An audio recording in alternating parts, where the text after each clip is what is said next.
أعوذ بالله من الشيطان الرجيم. بسم الله الرحمن الرحيم.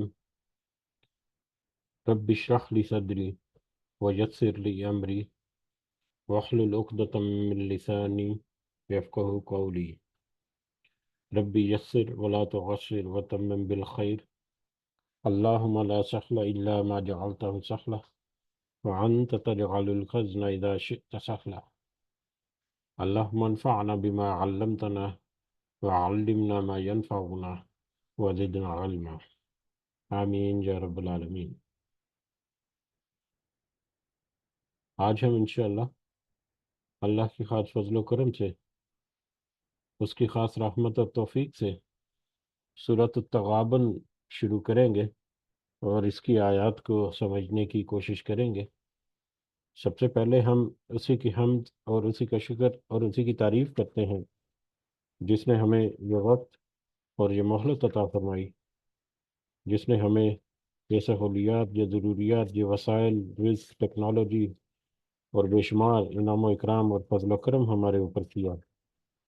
اور خاص کر جس نے ہمارے دلوں میں یہ ڈالا کہ ہم اس بابرکت کلام کو سمجھنے کی کوشش کریں۔ اللہ تعالیٰ سے دعا ہے کہ اس کوشش میں ہمیں استقامت نصیب فرمائے، اس کی صحیح سمجھ اللہ تعالیٰ ہمیں عطا فرمائے، اس کے ذریعے سے اللہ تعالیٰ ہمیں اپنی اور اپنے ساتھیوں کی اصلاح کرنے کی توفیق عطا فرمائے، اور دنیا کے ساتھ ساتھ اللہ ہمیں آخرت کی کامیابی اور بھلائی اور اپنا خاص فضل و کرم ہمارے شامل حال رکھے۔ آمین یا رب العالمین۔ حسب عادت ہم اپنا پچھلا سبق جو کہ سورۃ المنافقون کل ہم نے سمجھنے کی کوشش کی تھی، اس کا ترجمہ ایک دفعہ دہراتے ہیں، جس میں اللہ تعالیٰ نے فرمایا، تیرے پاس جب منافق آتے ہیں تو کہتے ہیں کہ ہم اس بات کے گواہ ہیں کہ بے شک آپ اللہ کے رسول ہیں، اور اللہ جانتا ہے کہ یقیناً آپ اس کے رسول ہیں، اور اللہ گواہی دیتا ہے کہ یہ منافق قطعاً جھوٹے ہیں۔ انہوں نے اپنی قسموں کو ڈھال بنا رکھا ہے، بس اللہ کی راہ سے رک گئے، بے شک برا ہے وہ جو کام کر رہے ہیں۔ یہ اس سبب سے ہے کہ یہ ایمان لا کر پھر کافر ہو گئے، بس ان کے دلوں پر مہر کر دی گئی، اب یہ نہیں سمجھتے۔ جب آپ انہیں دیکھ لیں تو ان کے جسم آپ کو خوشنما لگیں گے، اور جب یہ باتیں کرنے لگیں تو آپ ان کی باتوں پر اپنا کان لگائیں، گویا کہ یہ لکڑیاں ہیں دیوار کے سہارے لگائی ہوئی، ہر سخت آواز کو اپنے خلاف سمجھتے ہیں، یہی حقیقی دشمن ہے، ان سے بچو، اللہ انہیں غارت کرے، کہاں سے پھرے جا رہے ہیں، کہاں سے پھرے جاتے ہیں۔ اور جب ان سے کہا جاتا ہے کہ آؤ تمہارے لیے اللہ کے رسول استغفار کریں، تو اپنے سر مٹکاتے ہیں، اور آپ دیکھیں گے کہ وہ تکبر کرتے ہوئے رک جاتے ہیں۔ ان کے حق میں آپ کا استغفار کرنا اور نہ کرنا دونوں برابر ہے، اللہ تعالیٰ انہیں ہرگز نہ بخشے گا، بے شک اللہ تعالیٰ اپنے نافرمان لوگوں کو ہدایت نہیں دیتا، بے شک اللہ تعالیٰ ایسے نافرمان لوگوں کو ہدایت نہیں دیتا۔ یہی وہ لوگ ہیں جو کہتے ہیں کہ جو لوگ رسول اللہ صلی اللہ علیہ وسلم کے پاس ہیں ان پر خرچ نہ کرو یہاں تک کہ وہ ادھر ادھر ہو جائیں، اور آسمان اور زمین کے کل خزانے تو اللہ تعالیٰ کی ملکیت ہیں، لیکن یہ منافق بے سمجھ ہیں۔ یہ کہتے ہیں کہ اگر ہم لوٹ کر مدینہ جائیں گے تو عزت والا وہاں سے ذلت والے کو نکال دے گا۔ سنو، عزت تو صرف اللہ کی ہے، اللہ کے لیے ہے، اور اس کے رسول کے لیے ہے صلی اللہ علیہ وسلم، اور ایمان والوں کے لیے ہے، لیکن یہ منافق سمجھتے نہیں، جانتے نہیں۔ اے مسلمانوں، تمہارے مال اور تمہاری اولاد تمہیں اللہ کے ذکر سے غافل نہ کر دیں، اور جو ایسا کریں گے وہ بڑے ضیاءکار اور خسارے والے۔ اور جو کچھ ہم نے تمہیں دے رکھا ہے اس میں سے ہماری راہ میں خرچ کرو، اس سے پہلے کہ تم میں سے کسی کو موت آ جائے تو کہنے لگے کہ اے میرے پروردگار، مجھے تم تھوڑی سی مہلت کیوں نہیں دیتے، مجھے تھوڑی دیر مہلت کیوں نہیں دیتا کہ میں صدقہ کروں اور نیک لوگوں میں شامل ہو جاؤں؟ اور جب کسی کا مقررہ وقت آ جاتا ہے پھر اسے اللہ تعالیٰ ہرگز مہلت نہیں دیتا، اور جو کچھ تم کرتے ہو اس سے اللہ تعالیٰ بخوبی باخبر ہے، بخوبی واقف ہے۔ یہ ہمارا کل کا جو سبق تھا، اور جیسا کہ سورہ مبارکہ کے نام سے ہی پتہ چلا کہ یہ منافقوں کے بارے میں، منافقوں کے رویے، منافقوں کے بہت سارے معاملات جو ایک مختلف انداز سے، اور کچھ اہم پوائنٹس جو ہیں اس میں وہ بھی ہم نے نوٹ کیے، اور آخر میں اللہ تعالیٰ سارے مسلمانوں سے مطلب خطاب کر کے یہ ہدایت ان کو دیتا ہے کہ دیکھو اپنی مال اور اپنے جانوں، اپنے مالوں اور اپنی اولاد کے چکر میں آ کر تم کہیں اللہ کے ذکر سے، اس کی یاد سے، اس کے حکم کی تعمیل سے غافل نہ ہو جانا ایسا، اور اپنے مالوں کو خرچ کرو اللہ کے راستے میں۔ یہ نہ ہو کہ تم میں سے کوئی موت آ جائے کسی کو، اور جیسے ہی وہ موت اس کو، اس نے موت کا مزہ چکھا اور اس کو احساس ہوا، یا اس کو یہ جان لیا اس نے کہ یہ مال جو ہے یہی فتنہ تھا، اس کو میں اگر اللہ کے راستے میں خرچ کرتا تو کیا ہی اچھا ہوتا، تو وہ حسرت اور آرزو ہی کرتا کہ اللہ تو نے مجھے کچھ مہلت اور کیوں نہیں دی کہ میں اپنا مال جو ہے وہ صدقہ کر دیتا۔ کہ دنیا کی زندگی میں یہ مال جس کو کوئی جمع کرتا ہے، جس کی کوئی حرص رکھتا ہے، یا جس کے بارے میں کوئی تگ و دو کر کے اس میں، تو یہ مال تو وارثوں کا مال ہے۔ دنیا میں اس کا اپنا مال تو وہی ہے جس کے ذریعے سے اس نے آخرت کما لی۔ بہرحال بڑھتے ہیں ہم، اپنا جو اگلا سبق ہے ہمارا آج کا، آج ہم انشاءاللہ سورۃ التغابن شروع کریں گے، اور اس کی آیات کو ہم سمجھنے کی کوشش کریں گے۔ سورۃ التغابن یہ مدنی سورہ ہے۔ قرآن مجید میں جو مصحف ہے اس کی اس میں صورتوں کی ترتیب کے اعتبار سے یہ 64 نمبر جو سورہ مبارکہ ہے، جبکہ ترتیب نزولی کے اعتبار سے یہ 108 نمبر پر آتی ہے۔ اس میں ٹوٹل 18 آیتیں ہیں اور 2 رکوع ہیں۔ 18 آیات اور دو رکوعات پر مشتمل یہ سورۃ التغابن مدنی سورہ۔ تغابن اسی سورہ مبارکہ میں یہ لفظ جو ہے یوم التغابن کے نام سے، یا یوم التغابن لفظ جو ہے وہ اس سورہ مبارکہ میں آیت نمبر 9 میں آیا ہے، جس کی مناسبت سے اس کا نام جو ہے سورۃ التغابن رکھا گیا۔ تغابن کا مطلب ہوتا ہے نقصان یا غبن، جس کو ہم اردو میں غبن کہتے ہیں۔ تو دو یا دو سے زیادہ افراد کا آپس میں غبن کر کے کچھ معاملات کر لینا، وہ تغابن ہوتا ہے۔ اسی طرح سے ہار جیت یا نفع نقصان جو ہے اس کے درمیان فیصلہ، تو یوم التغابن جو آج ہم اس کو انشاءاللہ سمجھنے کی بھی کوشش کریں گے، تو یوم التغابن ہے ایک ایسا دن جس میں ہار جیت یا نفع نقصان کا صحیح حساب کتاب لگا کر پتہ چلے گا کہ اصل میں ہار یا جیت کس کی ہوئی، یا اصل میں نفع اور نقصان میں کون رہا۔ تو اصل حقیقت جو ہے وہ قیامت کے دن وہاں پر آشکار ہوگی، جہاں پر پھر دنیا میں تو مختلف نظر آتی ہے، معاملات نظر آتے ہیں، لیکن وہاں پر اصل اور حقیقی جو پوزیشن ہے کسی کی کامیابی کی یا کسی کی ناکامی کی، وہ قیامت کے دن جو ہے وہ واضح ہو جائے گی۔ اس لیے اس کو یوم التغابن جو ہے اس کے اس اصطلاح سے اللہ تعالیٰ نے قرآن مجید میں ذکر کیا۔ اس کا زمانہ نزول اور اس کے جو مضامین ہے اس کو اگر ہم سمجھنے کی کوشش کریں تو اس میں ایک اختلاف ہے۔ کچھ مفسرین کے کہتے ہیں کہ یہ سورہ مبارکہ جو ہے وہ مکی ہے، اور کچھ کے خیال جو ہے یہ مدنی ہے، اور کچھ جو ہے ان کا کہنا ہے کہ سورہ مبارکہ کی جو ابتدائی کچھ آیات ہیں، 12 13 آیات جو ہیں پہلی اس سورہ مبارکہ کی، وہ تو مکی ہیں، اور اس کے بعد اگلی جو کچھ 4 5 آیات جو ہیں وہ مدنی ہیں۔ باہر اس کا جو انداز بیان ہے یا انداز خطاب ہے اللہ تعالیٰ کا اس سورہ مبارکہ میں، اس سے یہ اندازہ ہوتا ہے کہ یہ مشرکین نہیں بلکہ کافروں کے بارے میں، جس طرح سے مکی صورتوں میں انداز بیان یا انداز خطابت ہے اللہ تعالیٰ کی، اس طرح سے ہے۔ تو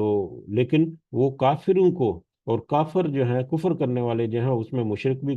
انکار کرنے والے ہیں، اس میں مومن بھی جو اللہ کے احکامات کا انکار کرتے ہیں یا اس کی مخالفت کرتے ہیں، وہ بھی انکار کرنے والے ہوتے ہیں۔ تو کافر کہتے ہیں جب کہا جاتا ہے تو اس کا دائرہ کافی وسیع ہوتا ہے، اس میں مختلف طرح کے لوگ جو ہیں وہ داخل بھی ہو جاتے ہیں۔ تو کافروں سے بہت ساری کافروں کو یا انکار کرنے والے جو ہیں ان کے بارے میں بہت ساری آیات ہیں، اور اس کے ساتھ ساتھ مسلمانوں یا مومنوں کے لیے بہت ساری آیات ہیں جو کہ بہت ہی ہم نے ریپیٹیشن کے ساتھ پڑھی ہوئی ہیں، تو انشاءاللہ ان کو ہم آسانی سے کور بھی کریں گے۔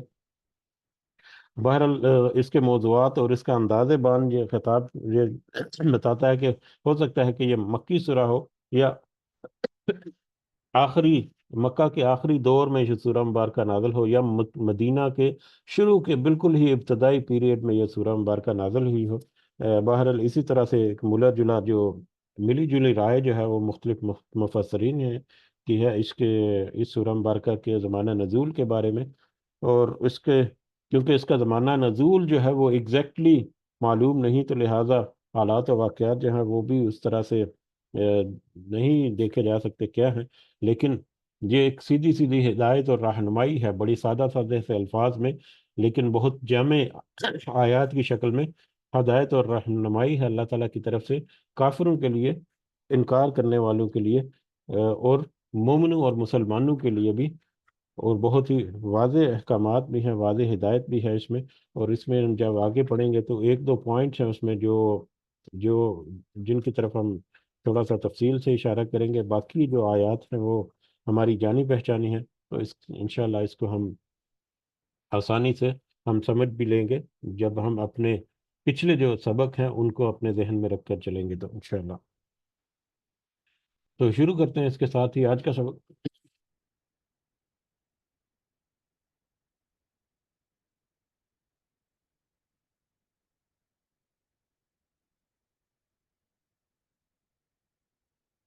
اعوذ باللہ من الشیطان الرجیم، بسم اللہ الرحمن الرحیم، یسبح للہ ما فی السماوات و ما فی الارض، تسبیح بیان کرتی ہے اللہ کی ہر وہ چیز جو آسمانوں اور زمین میں ہے۔ اس کائنات کی ہر چیز، یا اس کائنات کی ہر تخلیق، ہر مخلوق جو ہے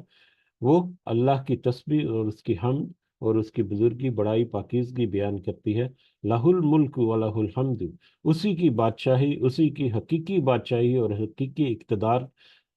ہے، اسی اللہ کا ہے۔ وَلَهُ الحمد، اور اسی کی تعریف ہے، وہی تعریف کیا گیا ہے، اور وہی ایک ہے جو تعریف کے لائق ہے۔ وَهُوَ عَلَى كُلِّ شَيْءٍ قدیر، اور وہ ہر چیز پر خوب اچھی طرح سے قدرت رکھنے والا ہے۔ یہ تمہیدی آیت جو ہے پہلی، یہ ایک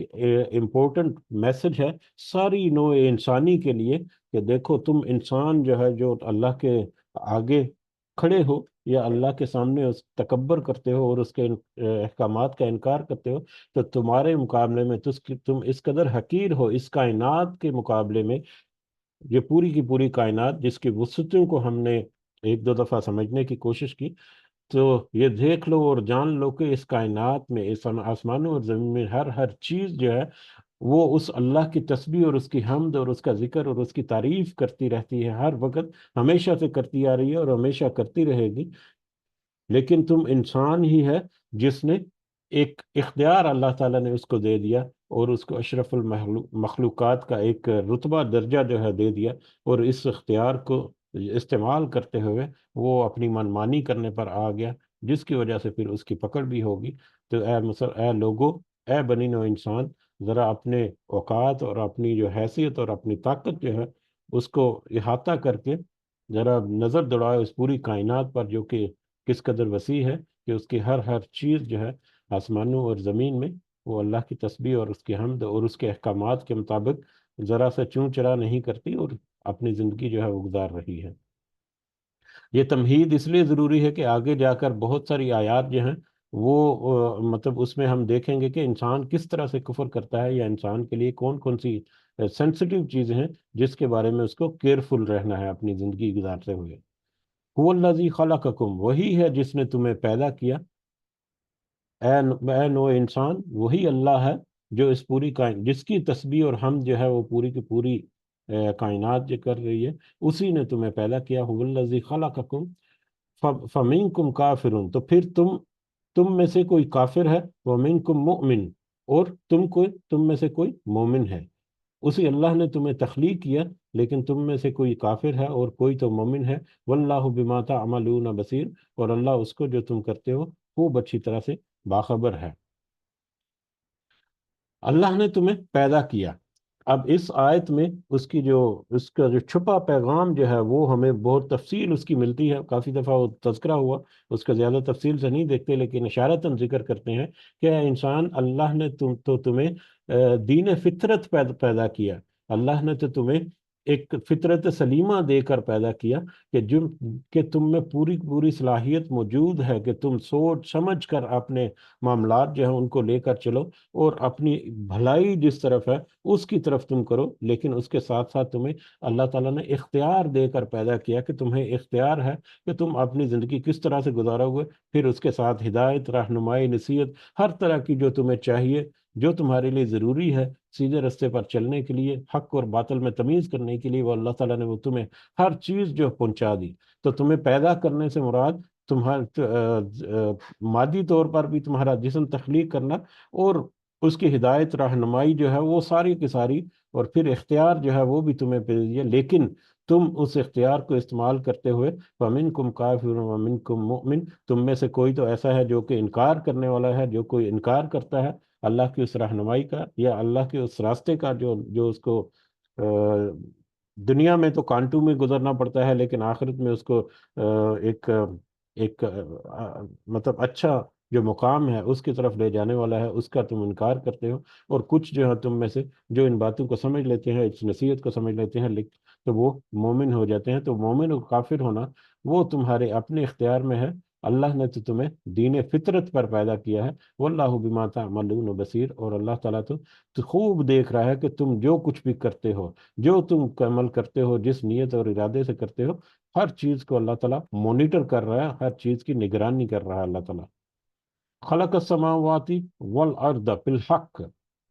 اس نے پیدا کیا آسمانوں کو اور زمین کو حق کے ساتھ۔ اس نے آسمانوں اور زمین یعنی اس کائنات کو بلا وجہ ہی کھیل تماشے کے لیے پیدا نہیں کیا، بلکہ کسی ایک خاص مقصد کے لیے پیدا کیا، اور وہ مقصد جو ہے وہ ہے کہ اس کی عبادت کی جائے۔ کائنات کی ہر چیز جو ہے وہ اس کی عبادت اور اس کی تسبیح جو ہے وہ کرتی رہتی ہے، لیکن انسان اس میں بیچ میں ایک ایسی چیز ہے جس کو اختیار کیا، جو کہ اس اختیار کا غلط استعمال کرتا ہے، جبکہ اللہ تعالیٰ نے تو اس پوری کائنات کو حق کے ساتھ کسی مقصد کے لیے پیدا کیا، اور اس مقصد کو وہ پورا بھی کر کے رہے گا، وہ کر رہا ہے۔ وَصَوَّرَكُمْ، اور اس نے صورتیں دی تمہیں، اس نے تو اس کائنات کو تخلیق کیا اور اس نے تمہیں صورتیں دی۔ فَأَحْسَنَ صُوَرَكُمْ، اور تو بہت ہی اچھی بنائی تمہاری صورتیں، اس نے تمہیں صورتیں عطا کی، اور نہ صرف صورتیں عطا کی نہیں بلکہ بہترین احسن ترین صورتیں جو ہیں وہ تمہیں عطا کی۔ اب یہاں پر صورتیں عطا کی، اس کے دو معنی اور مفہوم ہو سکتے ہیں۔ ایک تو ظاہری اعتبار سے، مادی اعتبار سے، جسمانی اعتبار سے اللہ تعالیٰ نے انسان کو اس بہترین اور خوبصورت ترین مخلوق جو ہے وہ بنا کر پیدا کیا، بنایا۔ تو اسی لیے کہتے ہیں کہ انسان کو کسی بھی طرح سے اس کی خوبصورتی، اس کے حسن اور اس کے معاملات میں جو اللہ تعالیٰ نے اس کے تخلیق کیا، جس میں اس کا انسان کا اپنا کسی قسم کا کوئی رول نہیں ہے، اس میں کوئی اس طرح سے عیب، اس میں سے کوئی اس طرح سے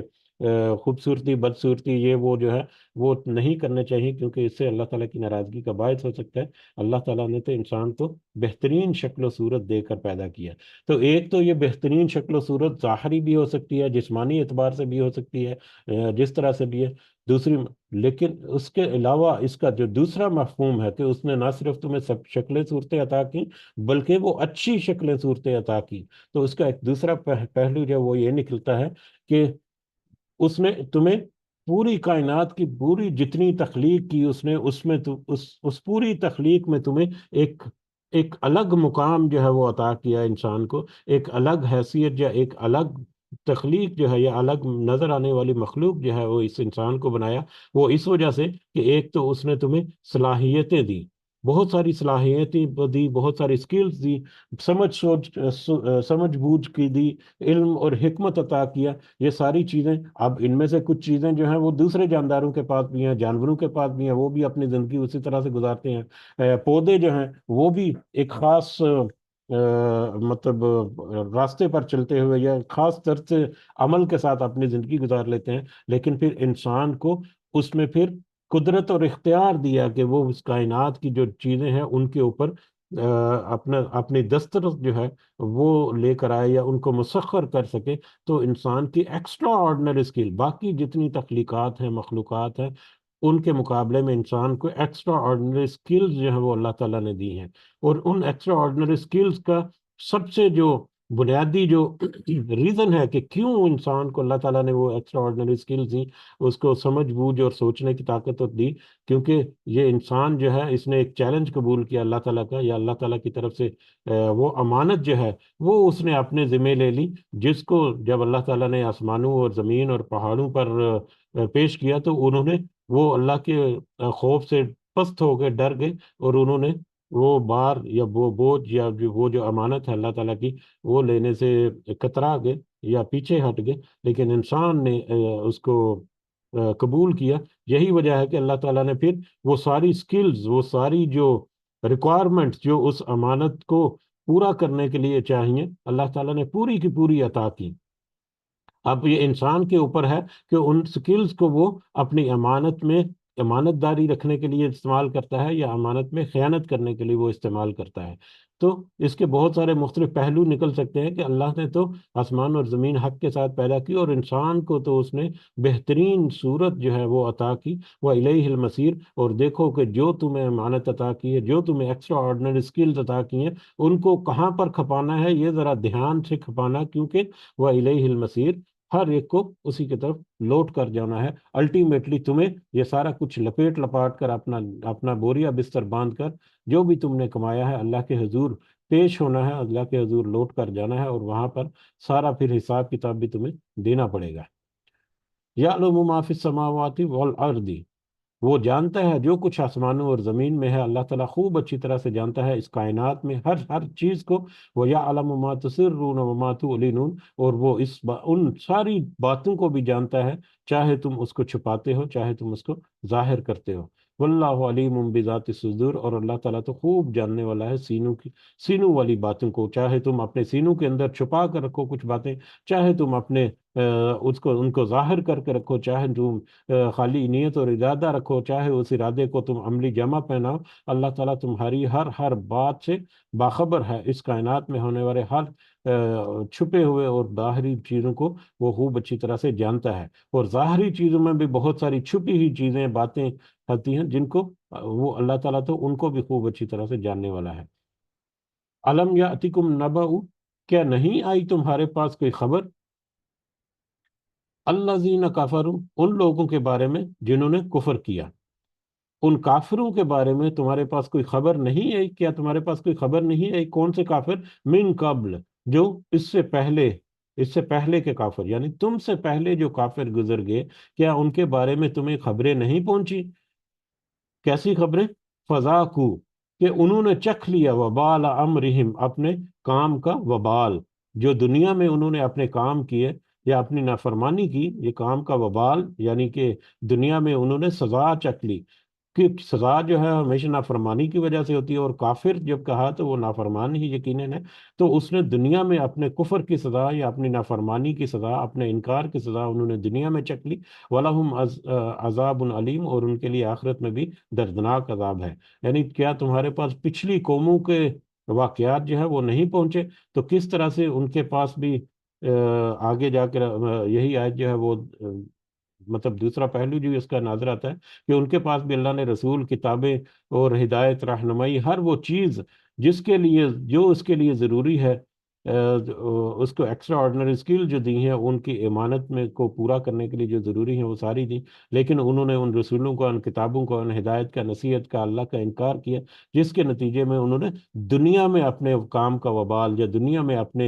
اپنے اس کفر کا نتیجہ یا انجام جو ہے وہ بھگتا، اور آخرت میں تو ابھی ان کا انجام جو ہے وہ طے شدہ ہے، برا عذاب جو ہے آخرت میں، دردناک عذاب، وہ ان کا ابھی باقی ہے، یا جو یقیناً ان کے اوپر آ کر رہے گا۔ بہت ساری پچھلی قومیں جو ہے، قوم نوح دیکھا، قوم آل فرعون جو ہے اس کے میٹر جو ہے وہ دیکھے گئے، قوم عاد اور سمود اور قوم سبا، اور بہت ساری ایسی قوموں کا تذکرہ جو ہوا ہے، جو جنہوں نے دنیا میں اپنے اپنے اپنے کفر کا انجام جو ہے وہ پایا، اور آخرت میں بھی ان کا ایک دردناک عذاب جو ہے وہ موجود ہے۔ تو یہ ساری باتوں کے اوپر ذرا غور و فکر کرو، اور ان سے نصیحت حاصل کر کے اپنی فائن ٹیوننگ کر لو، اپنی اصلاح کر لو۔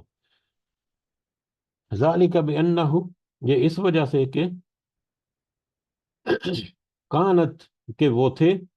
تأتیہم رسلہم، آتے تھے ان کے پاس رسول، اس وجہ سے کہ یہ حقیقت ہے کہ ان کے پاس تو رسول آتے تھے، یا ان کے پاس تو اللہ تعالیٰ نے رسول بھیجے، بالبینات، واضح دلائل کے ساتھ، واضح نشانیوں کے ساتھ، واضح آیات کے ساتھ، واضح واضح حکمت اور تعلیم کے ساتھ، واضح معجزات کے ساتھ۔ فقال، تو ان سب نے کہا، ابشر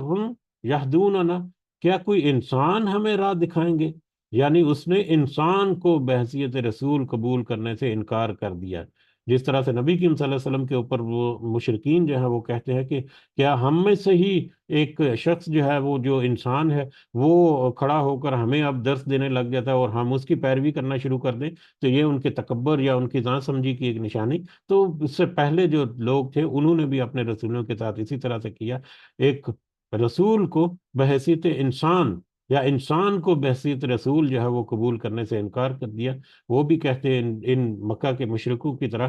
کہ رسول جو ہے یا اللہ کی طرف سے جو پیغام لے کر آیا، وہ تو کوئی ایکسٹرا آرڈنری قسم کا،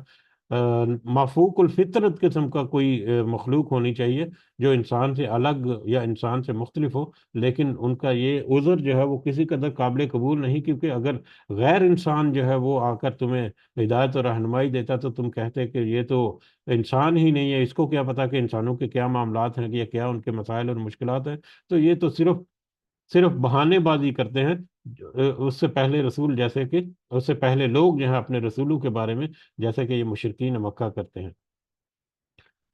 وہ اپنے رسولوں کو جو کہ ان کے پاس واضح دلائل لے کر آئے، ان کا انہوں نے انکار کیا اور کہا کہ یہ کیا انسان ہمیں راہ دکھائے گا؟ فکفروا، تو اس طرح سے انہوں نے کفر کیا، وتولوا، اور انہوں نے منہ پھیر لیا، وستغن اللہ، تو پھر اللہ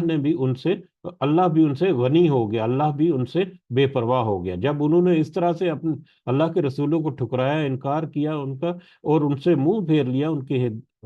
تو اللہ نے بھی پھر کہنے کے ان سے منہ پھیر لیا کہ ٹھیک ہے، تم اگر اللہ کے رسول کی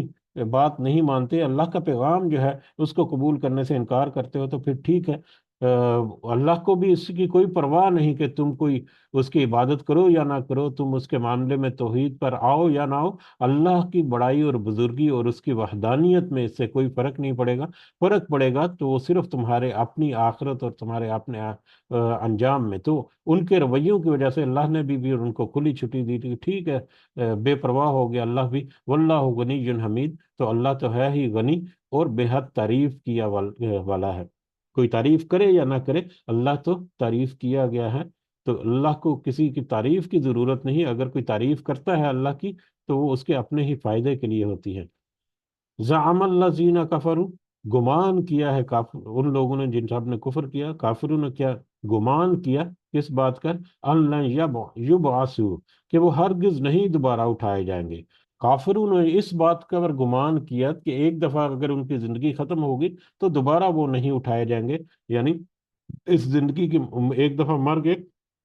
تو بس قصہ ختم، اس کے بعد دوبارہ کوئی زندگی نہیں، یا دوبارہ کوئی اٹھایا جانا نہیں۔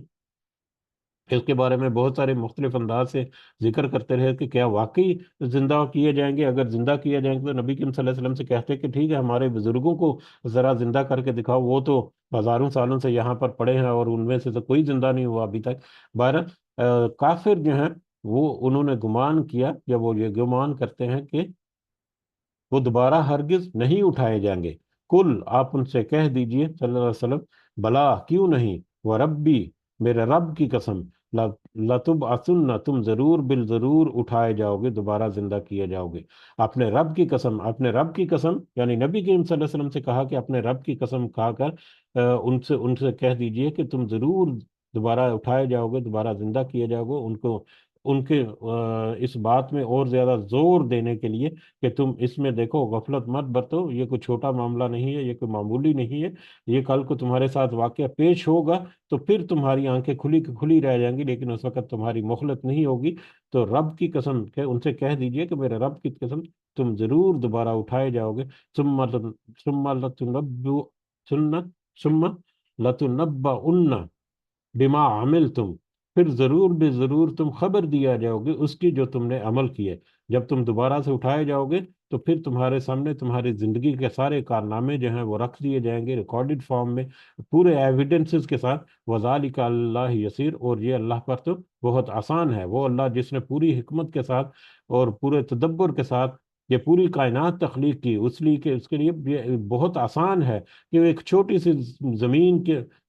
جو چھوٹی سی مخلوق ہے، ایک ذرہ برابر بھی اس کی اہمیت اور اوقات نہیں ہے، اس کو دوبارہ سے وہ زندہ کر دے، یہ اللہ کے لیے بالکل آسان ہے۔ فآمنوا باللہ، تو پس اس لیے تمہیں چاہیے کہ تم ایمان لاؤ اللہ پر، و رسول ہی، اور اس کے رسول پر صلی اللہ علیہ وسلم، والنور،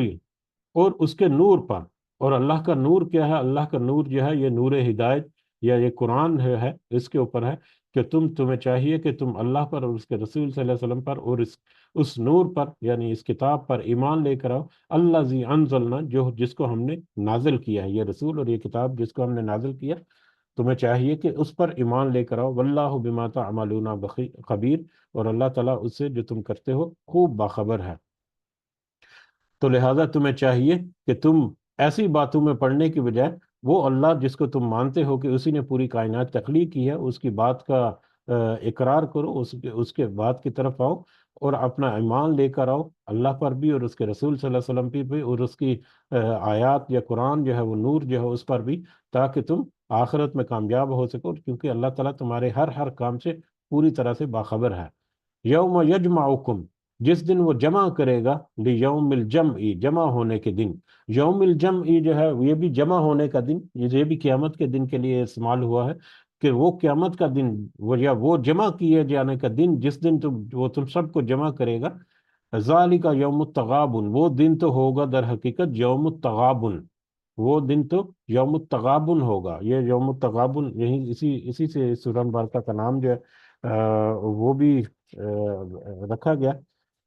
تو وہ تو در حقیقت وہ یوم الجمع جو ہے، وہ یوم الجمع جو ہے، جمع یعنی جمع ہونے کا دن جو ہے وہ در حقیقت یوم التغابن ہوگا۔ اور یوم التغابن جو ہے، جیسا کہ پہلے ہم نے تذکرہ کیا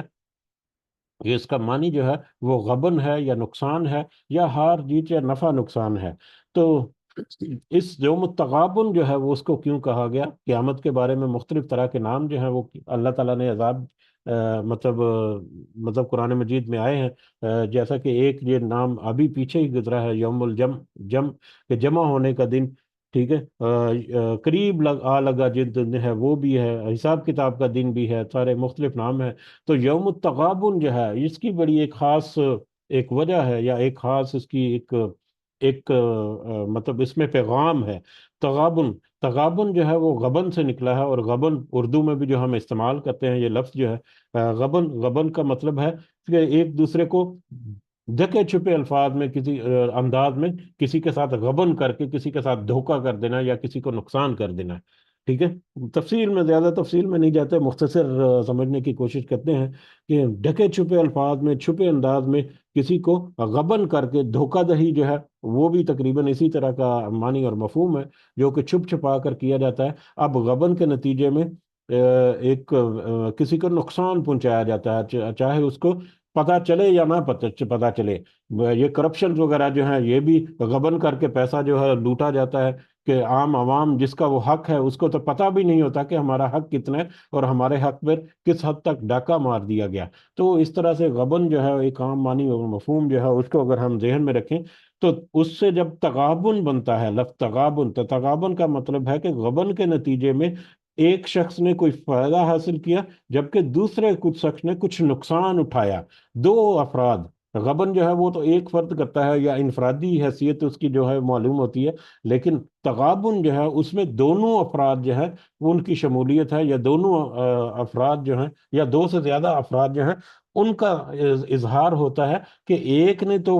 غبن کر کے کچھ فائدہ حاصل کیا، اور دوسرا شخص جو ہے اس غبن کے نتیجے میں کچھ نقصان اس نے اٹھایا یا برداشت کیا، چاہے اس کو پتا چلا یا نہ چلا۔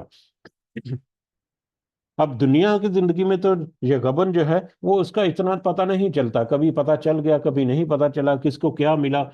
کس نے کیا پایا، اس کا کیا حق تھا لیکن اس کو کیا ملا، یا اس کو کیا ملنا چاہیے تھا اور کیا اس کو ملا۔ دنیا میں چیزیں جو ہیں وہ اکثر جو ہے وہ ڈھکی چھپی رہتی ہیں، کچھ شور غل غلب پڑا یہ وہ ہوتا ہے، لیکن اصل اس کی جو اس کے اصل جو ہے وہ دنیا کی زندگی میں بہت ہی کم پتہ چلتی ہے۔ لیکن آخرت کی زندگی میں تو تغابن جو ہے وہ پورے کا پورا اچھی طرح سے پتہ چل جائے گا کہ کس کے بدلے میں کس نے کیا فائدہ حاصل کیا اور کس کے بدلے میں کس نے کیا نقصان حاصل کیا، وہ پوری طرح سے اس کو پتہ چل جائے گا۔ تو اس لیے اس کو یوم التغابن جو ہے وہ کہا گیا۔ اب اس کو اگر مثال سے سمجھیں ہم کہ یوم التغابن سے کیا مطلب ہے، یا قیامت کے دن کس طرح سے کسی کا نفع، کوئی شخص جو ہے کسی کے لیے نفع کا باعث ہوگا اور کسی کے لیے نقصان کا باعث ہوگا، تو اس کے بارے میں بہت مختلف پہلوؤں سے ہم سمجھ سکتے ہیں۔ یہ ایک نقطہ ہے جو اس پوری آیت میں سمجھنے والا ہے، پوری سورہ مبارکہ میں، یا اس کے بعد ایک اور پوائنٹ آئے گا۔ تو اس کو اگر ہم مثالوں سے سمجھنے کی کوشش کریں تو ہمیں احادیث سے، روایات سے پتہ چلتا ہے کہ ہر انسان جو ہے اس کے لیے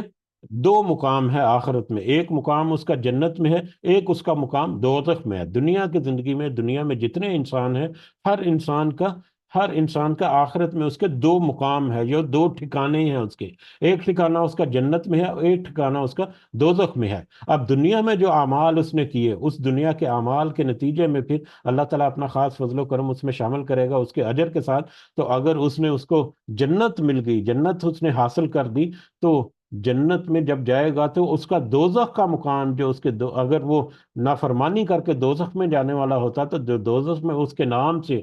جو اس کا جو مقام مختص ہے وہ کسی دوزخی کو دے دیا جائے گا، جس کے نتیجے میں دوزخی جو ہے اس کے عذاب میں اور زیادہ اضافہ ہو جائے گا۔ یعنی اس دنیا میں جو جنتی ہے اس کا جو نقصان والا، گھاٹے والا جو پورشن ہے وہ جہنمی کو دے دیا جائے گا، جو اس کے بدلے میں وہ نقصان وہ اٹھائے گا۔ جبکہ جو جہنمی جو جہنم میں چلا گیا، اگر وہ نیک عمل کرتا تو کچھ اس کا ایک مقام جو ہے وہ جنت پہ مختص ہے، تو جنت میں اس کا مختص کردہ مقام جو ہے، کیونکہ وہ جنت میں نہیں گیا تو وہ کسی جنتی کو دے دیا جائے گا، اس لیے اس کا فائدہ کسی جنتی کو ہوگا۔ تو اس کا یعنی دنیا کے ایک انسان کا وہ اصل مقام جو ہے، اس کا اصل فائدہ آخرت میں کون اٹھائے گا، یہ آخرت میں جا کر پتہ چل جائے گا۔ اسی طرح سے اور بھی بہت ساری عام فہم سی، یہ تھوڑی سی ہو سکتا ہے کہ سمجھنے کے لیے اس کو زیادہ تفصیل جو ہے وہ چاہیے ہو اس مثال کو، لیکن بہت ساری اور بھی مثالیں مل سکتی ہیں کہ جیسا کہ جو ظالم ہے دنیا میں جو ظلم کرتا رہا، آخرت میں جب ظلم کا بدلہ جو ہے وہ انصاف اللہ تعالیٰ کرے گا، تو مظلوم جس کے ساتھ وہ ظلم کرتا رہا، اس کے ظالم کی نیکیاں جو ہے، ظالم نے اگر کچھ کی نیک کام کیے ہیں، کچھ اللہ کے راستے میں کچھ، اگر اس نے اچھی نیت کے ساتھ یا جس بھی ارادے کے ساتھ کوئی خرچ کیا ہے یا کوئی جمع کیا ہے کوئی مال آخرت کا، جو کہ صحیح نیکی کے طور پر وہاں پر شمار ہوگا، لیکن کیونکہ اس نے دنیا میں ظلم کیا کسی دوسرے کے اوپر، تو اس کی نیکیاں جو ہیں وہ مظلوم کو ظالم کی نیکیاں مظلوم کو دے دی جائیں گی، اس کے ظلم کے نتیجے میں انصاف کے تقاضے کو پورے کرتے ہوئے۔ اگر اس کی نیکیاں جو ہیں وہ ختم ہو جائیں لیکن اس کا ظلم ابھی تک برابر نہیں ہوا، تو پھر اس مظلوم جو ہے جس کے اوپر وہ ظلم کرتا رہا، اس کی اس کے جو گناہ تھے وہ اس کو نکال کر اس کے کھاتے میں ڈالتے رہیں گے، جس کی وجہ سے پھر آخرت میں وہ مظلوم جو ہے وہ فائدہ حاصل کرتا چلا جائے گا، اور ظالم جو ہے وہ ڈاؤن گریڈ ہوتا چلا جائے گا۔ تو اس طرح سے نیکیوں کا عدلہ بدلہ جو ہے وہ بھی وہاں پر ہوگا، جب گناہوں کا عدلہ بدلہ جو ہے وہ بھی وہاں پر ہوگا، تو اصل میں وہاں پر جا کر پہچانا جائے گا کہ انسان نے در حقیقت کیا پایا اور کیا کھویا۔ تو یہ ساری چیزیں جو ہیں وہ اسی طرح سے اگر ہم دیکھیں تو دنیا کی زندگی میں بہت ساری ایسی چیزیں ہیں جو مطلب ظاہری طور پر تو ایسے لگتا ہے جیسے بہت فائدہ مند ہے، لیکن آخرت میں وہ کس طرح سے نقصان پہنچانے والی ہوں گی۔ دنیا میں اس طرح سے مختلف طرح کے لوگ ہیں، وہ مختلف طرح کے گروہ ہیں جن کا آپس میں بڑا پیار اور محبت کا رشتہ ہوتا ہے، کاروباری طبقہ جو ہے ان کے آپس میں بڑی اچھی انڈرسٹینڈنگ ہوتی ہے، رشتہ داروں میں بہت سارے ایسے معاملات ہوتے ہیں۔ تو لیکن آخرت میں قیامت کے دن پتا چلے گا کہ دنیا کے ہماری یہ دوستی جو ہے وہ کس قدر فائدہ مند تھی یا کس قدر نقصان دہ تھی۔ دنیا میں بہت سارے ہمارے ساتھی جو ہماری تصلیح اصلاح کرتے رہتے ہیں، یا تمہارے ہمارے لیے وہ صحیح نیت اور اچھا ارادہ رکھتے ہیں، وہ ہمارے لیے دعا کرتے ہیں، ہمارے لیے محنت کرتے ہیں، یا ہم ان کے لیے دعا کرتے ہیں، ایک اچھی محبت جو ہے آخرت میں بھی وہ ایک دوسرے کا ساتھ دیں گے، اور آخرت میں بھی ایک دوسرے کے لیے وہ فائدہ مند ہوں گے۔ لیکن دنیا میں ظاہری طور پر جس نے کاروباری طبقہ جو کہہ لے کہ انہوں نے ظاہری طور پر تو ایسے کیا کہ اپنا فائدہ بڑھانے کے لیے بہت ساری ایسی چیزیں کر دی، جس کی وجہ سے وہ دنیا میں غبن ہو گیا اور سپر پروفٹ کمائے اور یہ کیا وہ کیا۔ لیکن آخرت میں جب جائیں گے تو ان کو پتا چلے گا تو یہ ہمارے ساتھی جو ہم ایک دوسرے کو ترغیب دیتے رہے، یا ہمارے ساتھی ہی کہ ابھارتے رہے کہ تم اس طرح سے کر لو تو یہ تمہیں فائدہ ہو سکتا ہے، یہ تو دراصل ہمارے آخرت میں نقصان کا باعث بننے والے ہیں۔ تو اس طرح سے بہت ساری چیزیں جو ہے جو دنیا میں ناپید ہیں، مطلب نامعلوم ہے، یا دنیا میں جن کی اصل جو انجام ہے وہ کچھ معدوم سا نظر آتا ہے، یا کچھ کی اس کی وضاحت نہیں ملتی ہمیں، لیکن آخرت میں جا کر ہر چیز جو ہے وہ واضح ہو جائے گی۔ تو اس سارے اعتبار سے دیکھیں اگر، تو یہ یوم التغابن جو ہے یہ ایک بڑا ایک خاص معنی اپنے اندر رکھتا ہے کہ اصل فائدہ اور اصل نقصان یا اصل ہار جیت جو ہے وہ تو قیامت کے دن ہی پتہ چلے گی۔ اس وجہ سے اس کا نام، قیامت کا ایک نام جو ہے وہ یوم التغابن بھی رکھا گیا، کہ جس دن ہر چیز نفع اور نقصان جو ہے وہ سامنے ہوگا سب کے، اور اس کے مطابق ان کا فیصلہ کیا جائے گا۔ وَمَن يُؤْمِن، تو پھر لہذا تمہارے لیے اہم ہے کہ تم اس یوم التغابن میں کامیابی یا نفع حاصل کرنے، نفع حاصل ہونے والے فرد بننے کے لیے تمہارے لیے ضروری ہے وَمَن يُؤْمِنُ بِاللَّهِ وَيَعْمَلْ صَالِحًا، جو کہ ایمان لائے اللہ پر اور وہ عمل بھی کرے۔ اگر تم ایمان لاؤ اور عمل کرو، جو کوئی ایمان لائے گا اور صرف ایمان نہیں، زبانی طور پر نہیں، بلکہ پریکٹیکلی اس کے اوپر عمل بھی کرنا ہے، اس ایمان کے پورے تقاضے جو ہے وہ پورے بھی کرنے ہیں، یکفر عنہ سیئاتہ، تو دور کر دے گا اس سے اس کی برائیاں، اللہ تعالیٰ اس سے اس کی برائیاں یا اس کے گناہ جو ہے وہ اس سے دور کر دے گا۔ وَيُدْخِلْهُ جَنَّاتٍ، اور اس کو داخل کرے گا جنات میں، باغات میں، ایسی جنتوں میں داخل کرے گا، تجری من تحتها الانہار، جس کے نیچے سے نہریں بہتی ہوں گی، یا جس کو بیچوں بیچ نہریں جو ہیں وہ بہہ رہی ہوں گی، خالدین فیہا ابدا، وہ ہمیشہ ہمیشہ اس میں رہے گا۔ ذالک الفوز العظیم، اور در حقیقت یہی ہے اصل کامیابی، بڑی کامیابی یا اصل کامیابی تو یہی ہے کہ دنیا میں جنت کوئی حاصل کر لے، جو ہمیشہ ہمیشہ اس کے لیے ہوگی، جس کے بیچوں بیچ نہریں جو ہیں بہتی ہوں گی۔ تو لہٰذا دنیا میں یہ تغابن کے بہت سارے پہلو جو ہیں، یقیناً ہم نے بے شمار ایسے پہلو ہیں جن کو ہم نے اسکپ کیا، یا اگر ہم غور و فکر کریں تو ہمارے سامنے وہ چیزیں جو ہیں آ جائیں گی۔ تو دنیا میں جو کیئرفل رہ کر جس نے دنیا گزاری ان سارے معاملات میں، ایمان کے ساتھ ساتھ وہ نیک عمل بھی کرتا رہا، تو ان کے معاملات جو ہیں اللہ تعالیٰ ان کے لیے خاص آسانی کرے گا، اس کو بخش دے گا، اس کو برائیوں سے دور کر دے گا، اور جنت میں جنت اس کو عطا کرے گا، جو کہ در حقیقت حقیقی کامیابی، اصل کامیابی ہے۔ والذین کفروا وکذبوا بآیاتنا، اور اس کے برعکس وہ لوگ جنہوں نے انکار کیا اور ہماری آیات کو جھٹلایا، نہ صرف اللہ کو ماننے سے انکار کر دیا بلکہ اس کی ہدایت کو بھی قبول کرنے سے انکار کیا، اولئک اصحاب النار خالدین فیہا، یہی وہ لوگ ہیں جو کہ آگ کے ساتھی ہیں، آگ والے ہیں، جو اس میں ہمیشہ رہیں گے۔ وبئس المصیر، اور یقیناً یہ آگ کا ٹھکانہ جو ہے وہ بہت ہی برا ٹھکانہ ہے۔ ما اصاب من مصیبت، تو لہذا دنیا کی زندگی میں زندگی گزارنے والا، دنیا میں زندگی گزارنے والوں، اس بات پر تم یقین کر لو کہ ما اصاب من مصیبت، جو کوئی تکلیف یا کوئی مصیبت یا کوئی آزمائش تمہیں پہنچتی ہے، الا باذن اللہ ہے، وہ نہیں پہنچتی مگر اللہ کے اذن سے، اللہ کے حکم سے، یعنی ہر وہ تکلیف، ہر وہ آزمائش، ہر وہ گھڑی جو تمہیں لگتا ہے کہ تمہارے لیے مشکل ہے، تمہارے لیے گراں ہے، تو وہ اللہ کے تعالیٰ کی طرف سے ہے، وہ تمہارے نصیب میں جو لکھی جا چکی ہے، چاہے تم انکار کرو چاہے تم اقرار کرو اللہ کا، وہ تمہیں تکلیف تو آ کر رہے گی، وہ اللہ تعالیٰ کی طرف سے ہے۔ تو لہٰذا تم ان تکلیفوں کو سامنے رکھتے ہوئے، یا ان تکلیفوں کو سے ڈرتے ہوئے تم اگر یہ سوچو کہ مگر اگر اسلام کے کچھ معاملات جو ہیں ان کو اگر اپنایا تو ہو سکتا ہے کاروبار میں کچھ نقصان ہو جائے، یا بہت سارے میٹرز میں کمپرومائز کرنا پڑے، تو تمہارا وہ نفع اور نقصان جو ہے اس کا مالک تو اللہ ہے۔ تو یہ بھی ہو سکتا ہے کہ تم انکار کی روش پر قائم رہو، اس کے باوجود وہ مصیبت یا وہ نقصان جو ہے وہ تمہارے اوپر آ جائے، کیونکہ وہ اللہ تعالیٰ کی طرف سے ہے، تو لہٰذا اس میٹر میں تم اپنے آپ کو تسلی میں رکھو کہ یہ ہر چیز جو ہے یہ اللہ کے حکم سے ہی آتی ہے، چاہے وہ نفع ہے یا نقصان ہے، خاص کر مصیبت اور آزمائش کی گھڑی جو ہے، تو لہٰذا اس پر جو توکل رکھتے ہوئے، وَمَن یؤمن باللہ، جو کوئی ایمان لائے گا اللہ پر، یہدی قلبہ، تو اللہ ہدایت دے گا اس کے دل کو، یعنی جو اس بات پر تسلی رکھے گا کہ اگر کوئی تکلیف آنی ہے تو ایمان کی حالت میں بھی آئے گی اور کفر کی حالت میں آئے گی، تو بہتر ہے کہ ایمان ہی لے آؤ اور اللہ کے ساتھ اپنا تعلق جو ہے اس کو جوڑ لو۔ تو جو کوئی اس نیت کے ساتھ، اس ارادے کے ساتھ ایمان لے کر آئے گا اللہ پر، تو یقیناً اللہ تعالیٰ اس کے دل کو ہدایت دے گا، اس کے دل کو اطمینان بخشے گا۔ واللہ بکل شیء علیم، اور اللہ ہر چیز کو خوب اچھی طرح سے جاننے والا ہے۔ وَأَطِیعُوا اللَّهَ وَأَطِیعُوا الرَّسُولَ، اور اطاعت کرو اللہ کی اور اس کے رسول کی صلی اللہ علیہ وسلم۔ فَإِن تَوَلَّيْتُمْ، تمہیں چاہیے کہ تم اللہ اور اس کے رسول کی اطاعت کرو۔ فَإِن تَوَلَّيْتُمْ، اور اگر تم پھر جاؤ، اگر تم اللہ اور اس کے رسول صلی اللہ علیہ وسلم کی اطاعت سے پھر جاؤ، فَإِنَّمَا عَلَى رسولنا، تو پھر بے شک ہمارے رسول پر ہے البلاغ المبین، واضح پیغام پہنچا دینا، یعنی تو پھر بے شک ہمارے رسول کی ذمہ داری تو صرف تمہیں واضح پیغام پہنچا دینا ہے۔ تمہیں چاہیے کہ تم اللہ اور اس کے رسول صلی اللہ علیہ وسلم کی اطاعت کرو، اگر تم اس کی اطاعت نہیں کرتے تو یہ ذہن میں رکھو کہ اس سے پھر تمہارا اپنا ہی نقصان ہے یا اپنا ہی فائدہ ہے، کیونکہ رسول صلی اللہ علیہ وسلم کے ذمہ تو تم تک پیغام پہنچا دینا تھا، وہ اس نے پیغام جو ہے وہ تمہیں پہنچا دیا، اب تمہاری مرضی ہے کہ تم جس طرف بھی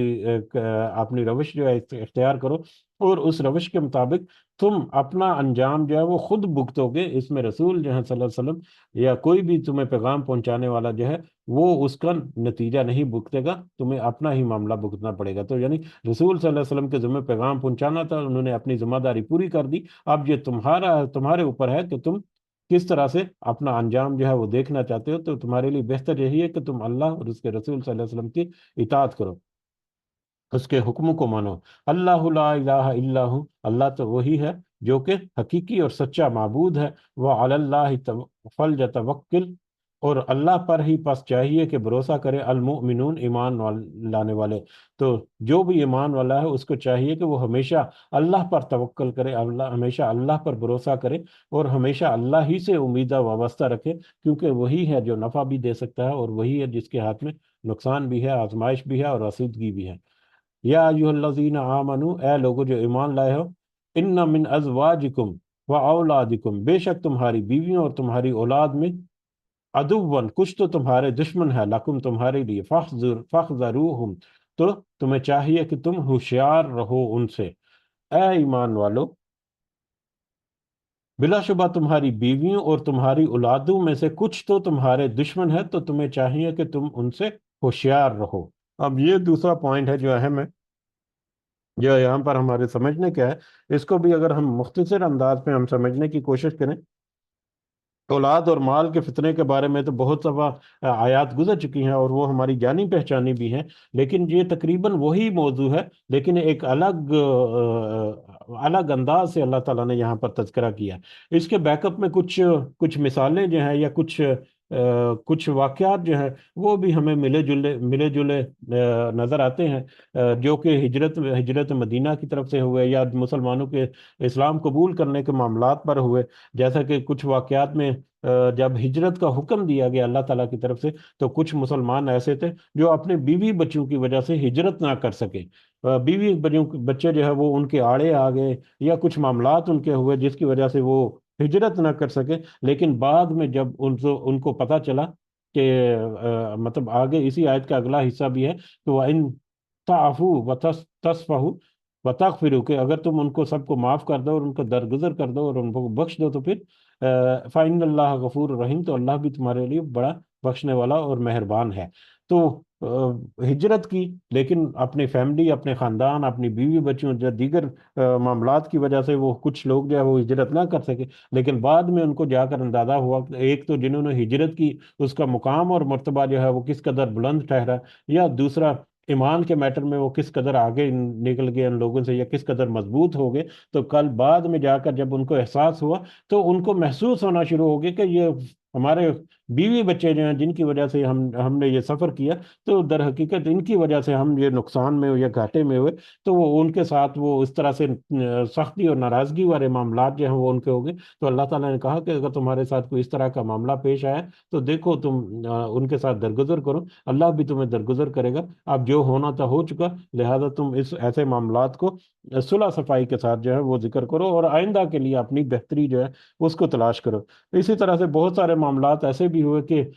خاندان کا ایک فرد جو ہے وہ مسلمان ہو گیا، کہ جیسے کوئی شخص جو ہے وہ مسلمان ہو گیا لیکن اس کی بیوی یا اس کے والدین یا اس کے بچے جو ہیں وہ ابھی تک کفر میں ہیں اور وہ اسلام کی طرف نہیں آتے۔ تو یہ بھی اب اس کے لیے بڑی آزمائش یا ایک کٹھن مرحلہ ہے کہ ان کے ساتھ وہ کیسے ڈیل کرے، ان کو اسلام کی طرف لے کر آئے۔ تو اس معاملے میں بھی کبھی کوئی سختی ہوگی، کبھی کوئی نرمی ہوگی، بہت سارے معاملات کریٹیکل سچویشن بھی کئی دفعہ ڈیولپ ہوگی۔ تو ایسے بہت سارے واقعات جو ہیں وہ بھی اس کے بیک اپ میں آتے ہیں، لیکن اس کے علاوہ ایک اوپن یا ایک عام آیت کے طور پر اگر اس کو دیکھا جائے، ایک الگ کر کے اس کو سیاق و سباق سے، تو اس میں بھی ہمیں نظر آتا ہے کہ اولاد اور مال جو ہے وہ تو فتنہ ہے، کہ اس اولاد کے لیے دنیا میں انسان جو ہے، اس اولاد کے لیے، اس بیوی بچوں کے لیے انسان دنیا کو اس کو آسائشیں پہنچانے کے لیے، اس کو اچھی زندگی مہیا کرنے کے لیے، ان کے مستقبل کو سنوارنے کے لیے کئی دفعہ وہ اپنے معاملات جو ہے ان میں گڑبڑ کر لیتا ہے، اپنی کمائی کو وہ مطلب ناپاک کر لیتا ہے یا حرام کر لیتا ہے، جس کا خمیازہ جو ہے پھر آخرت میں اس کو بھگتنا پڑے گا۔ تو در حقیقت دنیا میں جو ان کی محبت، ان کے بیوی بچوں کی جو محبت تھی، جس محبت کی وجہ سے اس نے سارا کام کیے، در حقیقت وہ دشمنی تھی جو دنیا میں تم نے کی، چاہے وہ تمہاری طرف سے مطلب تمہارے بیوی بچوں کی طرف سے تھی یا نہیں تھی، لیکن تم نے در حقیقت وہ دشمنی جو ہے وہ پال لی اپنے لیے۔ یا کئی دفعہ ایسا بھی ہوتا ہے کہ بیوی بچے جو ہیں وہ نافرمان ہوتے ہیں، خدا نہ خواستہ اگر بیوی جو ہے وہ نافرمان ہو، یا شوہر جو ہے، میاں بیوی کا آپس میں جو معاملات ہیں وہ کریٹیکل ہو جائیں، ان میں آپس میں انڈرسٹینڈنگ نہ ہو، یا بہت سارے ایسے معاملات تو کس قدر ایک کٹھن صورتحال پیدا ہو جاتی ہے، اور اس میں پھر کمپرومائز کرنا، اور ایسی سچویشن میں پھر اپنے آپ کو بچانا دنیا کے میٹرز میں بھی اور اللہ کی نظر میں بھی اپنے معاملات کو درست رکھنا، یہ ایک بہت بڑا چیلنج بن جاتا ہے۔ تو یہ بھی ایک آزمائش کے طور پر ہمارے سامنے آ سکتے ہیں۔ تو لہٰذا اسی لیے فرمایا گیا کہ ہوشیار رہو، یعنی اس دنیا میں دنیا بنانے کے لیے اپنی عاقبت کو برباد نہ کر لینا، ان کی محبت کو کبھی اپنے دل میں اس حد تک نہ بڑھنے دو کہ اللہ اور اس کے رسول کے ساتھ تمہارا تعلق اور اسلام کے ساتھ تمہاری جو وفاداری ہے اس میں پردے حائل ہو جائیں اور اس میں دوریاں پیدا ہو جائیں۔ تو اسی طرح سے ایک حدیث بھی ہے جس میں نبی کریم صلی اللہ علیہ وسلم نے فرمایا کہ ایک شخص قیامت کے روز لایا جائے گا اور کہا جائے گا کہ اس کے بال بچے اس کی ساری نیکیاں کھا گئے۔ ایک شخص کو کہا جائے گا کہ اس کے بال بچے جو ہیں وہ اس کی ساری نیکیاں کھا گئے، یعنی دنیا میں اس نے اپنے بال بچوں کے لیے ایسا کچھ کیا کہ وہ اپنی ساری نیکیاں اور اپنے سارے اجر جو ہے وہ گنوا بیٹھا، لیکن اس کے بال بچے آخرت میں پھر اس کے کچھ کام نہیں آئیں گے۔ اسی طرح سے ایک اور بھی روایت ہے جو کہ ابو مالک الاشری جو ہے ان سے روایت ہے کہ نبی کریم صلی اللہ علیہ وسلم نے فرمایا، تیرا اصل دشمن وہ نہیں ہے جسے اگر تو قتل کر دے تو تیرے لیے کامیابی ہے، اور وہ تجھے اگر قتل کر دے تو تیرے لیے جنت ہے، بلکہ تیرا اصل دشمن ہو سکتا ہے کہ تیرا اپنا ہی بچہ ہو جو تیری ہی صلب سے پیدا ہوا ہے، پھر تیرا سب سے بڑا دشمن تیرا وہ مال ہے جس کا تو مالک ہے۔ تو دنیا میں تمہاری اولاد اور تمہارا مال جو ہے وہ ہو سکتا ہے کہ وہ تمہارا سب سے بڑا دشمن ہو، کہ اس کو تم حاصل کرنے کے لیے یا اس کو تم بڑھانے کے لیے یا تم اس کی آسودگی حاصل کرنے کے لیے دنیا میں کچھ ایسے معاملے کر گزرو جو تمہاری آخرت کو برباد کر کے رکھ دیں۔ تو لہٰذا دنیا کے میٹر میں، اپنے خاندان کے میٹر میں، اپنی بیوی بچوں کے میٹر میں، یا اپنے مال اور اولاد کے میٹر میں تم انتہائی کیئرفل رہو۔ یہ بہت اہم میسج ہے اگلی آیات میں جو کہ اللہ تعالیٰ نے انسان کو دیا ہے۔ اگر ہم اپنے ارد گرد اپنے گریبانوں میں جھانکیں تو ہمیں اس میں بہت ہی بڑی حکمت جو ہے وہ نظر آئے گی، بہت سارے پوائنٹ جو ہمیں نظر آئیں گے جن کے اوپر ہمیں بہت ساری کام کرنے کی ضرورت جو ہے محسوس ہوگی۔ تو بہرحال امید ہے کہ یہ پوائنٹ جو ہے وہ ہمارے کچھ اندازہ تو ہو گیا ہوگا کہ اس کا مقصد کیا ہے اور اس آیت کا مفہوم کیا ہے، یا اس کی اہمیت اور افادیت کیا ہے ہماری زندگی میں، دنیاوی زندگی میں، جب ہم آخرت کی زندگی کو اپنے مد نظر رکھیں گے تو بہرحال واپس آتے ہیں، یا ایھا الذین آمنو، ان من ازواجکم و اولادکم عدوا لکم فاحذروہم، کہ اے ایمان والو، بلا شبہ تمہاری بیویوں میں اور تمہاری اولاد میں، ازواجکم صرف بیویاں نہیں، اس میں خاوند بھی آ سکتے ہیں، بیوی کے لیے خاوند، خاوند کے لیے بیوی، تمہارے زوج جو ہیں وہ، تمہارے زوج جو ہیں وہ اور تمہاری اولاد جو ہیں ان میں سے کچھ تمہارے دشمن بھی ہو سکتے ہیں، لہذا تمہیں چاہیے کہ تم ہوشیار رہو، تم ذرا کیئرفل انداز سے ان سارے میٹرز کو ہینڈل کرو، ان سارے رشتہ داریوں کا ہینڈل کرو، ان ساری محبتوں کو بڑے کیئرفل انداز سے ہینڈل کرو۔ وَإِن تَعْفُوا وَتَصْفَحُوا وَتَغْفِرُوا، اگر تم معاف کر دو اور تم درگزر کرو اور تم بخش دو، یعنی اگر کوئی نافرمانی کا پہلو ہے تو اس میں تم بڑی احتیاط کے ساتھ معافی اور درگزر کے معاملات کرو، یا دوسرے معنوں میں کچھ کمپرومائزز تم اپنے ساتھ کرو، تاکہ تم ان رشتوں کو نبھانے میں اس طرح سے کامیاب ہو سکو کہ دنیا بھی تمہاری بچ جائے اور آخرت بھی تمہاری جو ہے وہ بھی تمہاری محفوظ ہو سکے۔ فَإِنَّ اللَّهَ غَفُورٌ رحیم، تو یقیناً اللہ تعالیٰ بخشنے والا اور بڑا رحم کرنے والا ہے۔ انما اموالکم و اولادکم فتنہ، بے شک تمہارے مال اور تمہاری اولاد جو ہے وہ ایک فتنہ ہے، ایک آزمائش ہے۔ واللہ عندہ اجر عظیم، جبکہ اس کے مقابلے میں اللہ کے نزدیک جو تمہارا اجر جو ہے تمہارے نیک کاموں کا، وہ بہت بڑا ہے۔ اللہ کا اجر جو ہے اللہ تعالیٰ کی طرف سے ہے، وہ بہت بڑا ہے، لہذا دنیا میں تم مال اور اولاد کے میٹر میں کیئرفل رہو۔ فاتقوا اللہ، پس تم ڈرو اللہ سے، مستطعتم، جتنی تم طاقت رکھتے ہو، جتنی تم استطاعت رکھتے ہو، تم اللہ تعالیٰ سے ڈرو۔ اب یہ آیت کا یہ حصہ جو ہے ایک بڑا ریلیکسنگ بھی ہے، کہ تمہارے اوپر کوئی اللہ جو ہے کوئی اضافی بوجھ نہیں ڈالنا چاہتا، تمہارے اوپر جتنی تم میں استطاعت ہے اتنی تم اللہ سے خوف اور اللہ سے ڈر، جو اللہ کا تقوی جو ہے وہ اختیار کرو۔ ایک ریلیکسنگ آیت اس وجہ سے ملتی ہے کہ اللہ نے تو ہمیں کہا کہ جتنا تم سے ہو سکے اتنا تم تقوی اختیار کرو، لیکن یہ ریلیکسنگ کے ساتھ ساتھ اتنی ہی کروشل یا اتنی ہی چیلنجنگ بھی ہے، کہ اللہ تعالیٰ نے کتنی تمہیں استطاعت دے رکھی ہے وہ خوب اچھی طرح سے جانتا ہے، کتنا تم کر سکتے ہو وہ اللہ تعالیٰ خوب اچھی طرح سے جانتا ہے، لیکن لہٰذا تم اپنے آپ کو کہیں ریلیکس ہو کر انڈر اسٹیمیٹ نہ کر لینا کہ مجھ میں اتنی طاقت تھی میں نے کر لی، تم میں ہو سکتا ہے کہ اس سے کہیں زیادہ طاقت ہو کہ جو تم نے کیا ہے۔ تو لہٰذا اس آیت کا معنی اور مفہوم بہت ریلیکسنگ بھی ہے، اور بہت سینسٹیو اور کریٹیکل بھی ہے، اور بہت کہہ لیں کہ گھیر کر پکڑنے والی بات بھی ہے اس میں، کہ اللہ نے تمہیں چھوٹ دے دی کہ جتنی تم میں طاقت ہے یا جتنی تم میں استطاعت ہے اتنا تم اللہ کا تقوی اختیار کر لو۔ تو اب تم اپنی استطاعت دیکھ لو کہ تمہاری کتنی ہے، اگر اپنی استطاعت کو ڈھونڈنے میں یا اپنی استطاعت میں تم ڈنڈی مارو گے تو اس کی پکڑ بھی تمہاری ہو سکتی ہے۔ تو اللہ تعالیٰ نے یہاں پر کہنے میں تو بڑا آسان ہمارے سامنے ہے، یا بڑا مختصر تھا، لیکن اس کے گہرائی کے اعتبار سے دیکھیں تو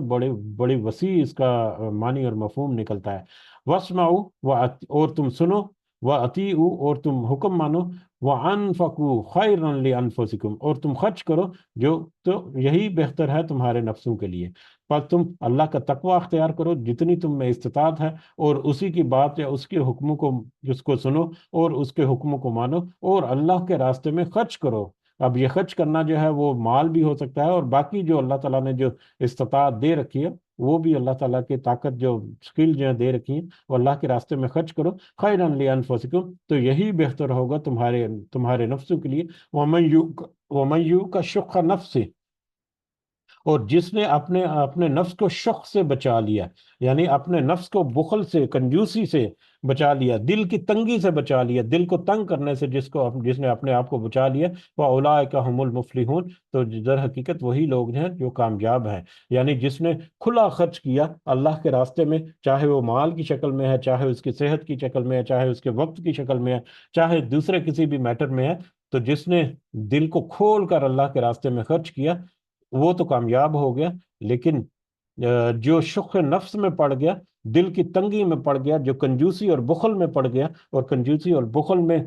پڑ کے حرص اور لالچ کے میں پڑ گیا، تو وہ در حقیقت ناکام ہے۔ تو جس نے اپنے نفس کو شخ سے بچا لیا در حقیقت وہ کامیاب ہونے والا ہے۔ ان تقرض اللہ قرضا حسنا اگر تم قرض دو اللہ کو، قرض حسنا ایک اچھا قرض، یعنی اللہ کے راستے میں خرچ کرنا جو اللہ کو قرض دینے کے مترادف ہے کہ اللہ تعالیٰ اس کو لوٹائے گا، اور اس کے ساتھ پھر اجر کے ساتھ ساتھ پھر اپنا فضل و کرم بھی شامل کرے گا، تو تم تم اگر اللہ کے راستے میں قرض حسنہ سمجھ کر، اللہ کو قرض دیا ہوا سمجھ کر خرچ کرو تو یضاعفہ لکم، وہ بڑھا دے گا اسے تمہارے لیے، ویغفر لکم، اور وہ بخش دے گا تمہیں، وہ نہ صرف تمہارے اجر کو یا تمہارا جو اس کا جو ریٹرن ہے، نہ صرف اس میں تمہیں اضافہ کر دے گا بلکہ وہ تمہیں بخش بھی دے گا۔ واللہ شکور حلیم، اور اللہ تعالیٰ تو بہت ہی قدر کرنے والا اور بے حد بردبار ہے، حلیم ہے، وہ ناقدری نہیں کرتا۔ جو اس کے بتائے ہوئے حکم کے مطابق اس کے راستے پر چلے گا تو اللہ تعالیٰ اس کی قدر ضرور کرے گا، اور اللہ تعالیٰ تو پھر حلیم اور بردبار بھی ہے۔ عالم الغیبی، اللہ تعالیٰ تو وہ ہے جو پوشیدہ باتوں کو جاننے والا ہے، وہ شہادہ، اور ظاہر کو بھی، العزیز جو کہ نہایت غالب، انتہائی طاقتور ہے، الحکیم، اور حکمت والا ہے، اس کا ہر کام، ہر فیصلہ، ہر ہر معاملہ جو ہے وہ حکمت سے بھرا ہے۔ جی الحمدللہ، ہماری یہ سورہ مبارکہ بھی آج مکمل ہوئی۔ سب کو دعاؤں میں ضرور یاد رکھیں۔ ہمارے بہت سارے میسیجز ہیں اس سورہ مبارکہ میں بھی، جن کو ہم اگر دوبارہ سے ریوائز کریں یا دوبارہ سے ہم ان کو ایک دفعہ سکین کریں تو ہمیں بہت سارے اضافی پوائنٹ جو ہیں وہ ہمیں ملیں گے، جس میں ہمیں اصلاح کرنے کی اور اپنی امپرومنٹ لانے کی ضرورت ہے۔ اللہ تعالیٰ سے دعا ہے کہ ان سارے معاملات میں ہمیں اپنی اصلاح کرنے کی توفیق عطا فرمائے۔ آمین یا رب العالمین، وما علینا الا البلاغ المبین۔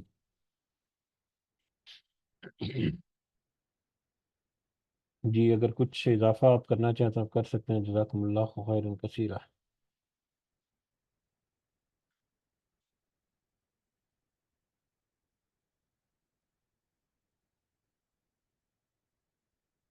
ہاں جی ٹھیک ہے، اختتام کی طرف بڑھتے ہیں پھر۔ سب کو دعاؤں میں ضرور ڈال کے اللہ تعالیٰ ہم سب کا حامی نصر ہو۔ ہمارے جتنے معاملات ہیں اللہ تعالیٰ ہمیں اپنی خاص مدد، خاص رہنمائی اور خاص اپنا رحمت اور فضل و کرم ہمارے اوپر کرے۔ بہت سارے معاملات میں ہمارے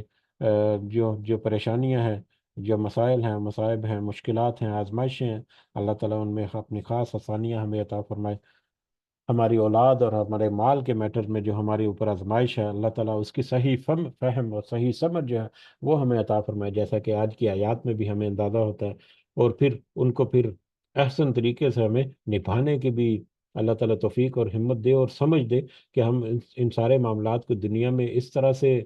سلجھا سکیں کہ ہم دنیا میں بھی اس کے فائدہ حاصل کریں، اور یقیناً آخرت کے فائدے جو ہیں ان کی بھی دعا ہم کرتے ہیں کہ اللہ تعالیٰ ہمیں آخرت میں بھی ان سارے معاملات میں اجر حاصل کرنے کی توفیق عطا فرمائے۔ آمین یا رب العالمین۔ رب ارحمہما کما ربیانی صغیرا، رب ارحمہما کما ربیانی صغیرا، رب ارحمہما کما ربیانی صغیرا۔ ربنا آتنا فی الدنیا حسنة وفي الآخرة حسنة وقنا عذاب النار۔ ربنا ظلمنا أنفسنا وإن لم تغفر لنا وترحمنا لنكونن من الخاسرين۔ ربنا ظلم ربنا تقبل منا إنك أنت السميع العليم وتب علينا إنك أنت التواب الرحيم۔ سبحان ربك رب العزة عما يصفون، وسلام على المرسلين، والحمد لله رب العالمين۔ سبحانك اللهم وبحمدك أشهد أن لا إله إلا أنت أستغفرك وأتوب إليك۔ جزاكم الله خيرا كثيرا۔ السلام علیکم ورحمۃ اللہ وبرکاتہ۔